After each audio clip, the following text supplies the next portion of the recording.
When you walk past a bush at dusk or in the dark, and you see a little light in there, sometimes as big as a fist, sometimes as small as a candle flame, sometimes as bright as a torch, or only very faint and just so that you can still see it, that's a poor soul. Our grandfather often told us about it. He said that when he used to walk home from the pub at night, he could often see one at the crossroads halfway to our village. Grandfather explained that this was someone who had died in sin, someone who may have been stingy or cheated other people from time to time, and who died before he could confess all this. Now he had to appear as a ghost in a special place until his redemption. That is the reason why you can often see these lights at night.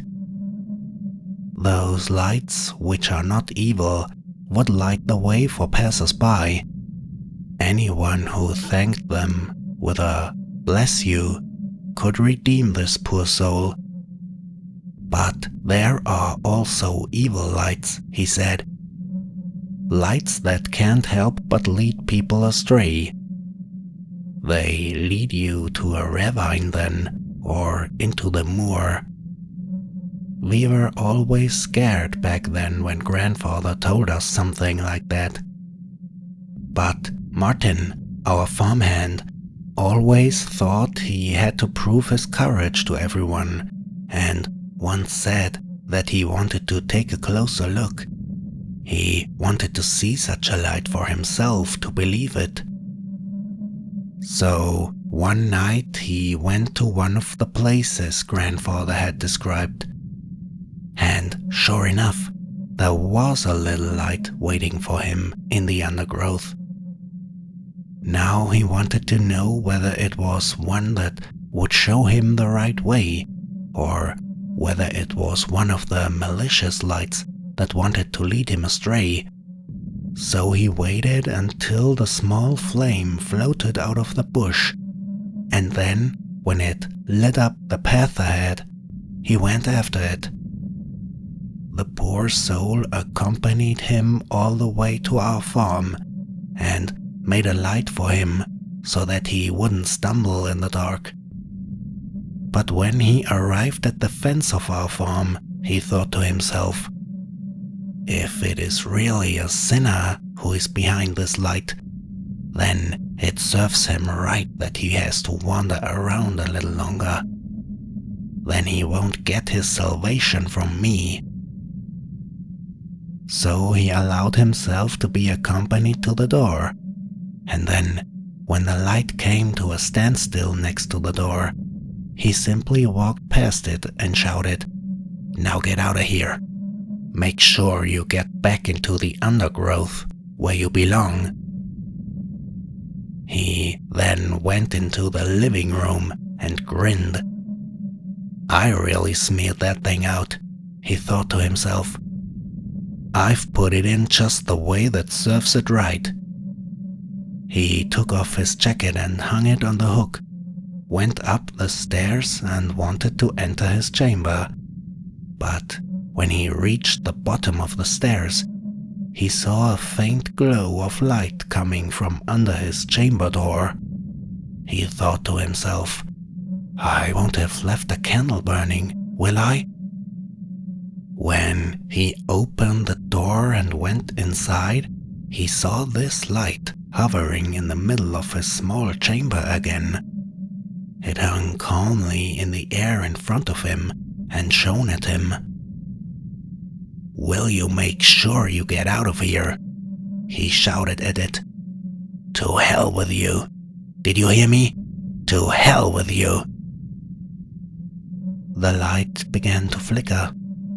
Sometimes it grew bigger, sometimes smaller, and it seemed as if it was now fighting against its own extinction.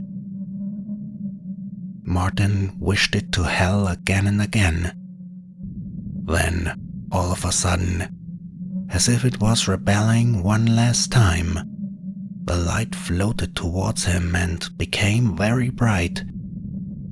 Very briefly, just for a moment, Martin could see a face in the glow of the light. A human face that he knew all too well. It was his own mother. His mother, who had died years ago in childbirth with his little brother. She was looking at him pitifully, tormented, and infinitely sad. Then the light faded. It just got dimmer and dimmer until it was gone. But the image of his mother remained in Martin's mind. However, Martin could never get the picture of his mother out of his head. So, it had been his mother who he had tricked and wished to hell. His mother, whom he had loved so much. Because they had been so poor, she had occasionally stolen a few eggs from the neighboring farmer. That's exactly what Martin told us the day after. She probably hadn't been able to confess about the eggs before she died, and he had remembered something else. They had wanted to take his mother to the village when she was in such a bad way, but she had died on the way there. It was probably the exact spot where the light always appeared in the undergrowth. He said he would never be able to forget that he now sent his own mother to the devil for good. But then, when Martin had gone back to work, our grandfather shook his head and said, "He hasn't got much time left.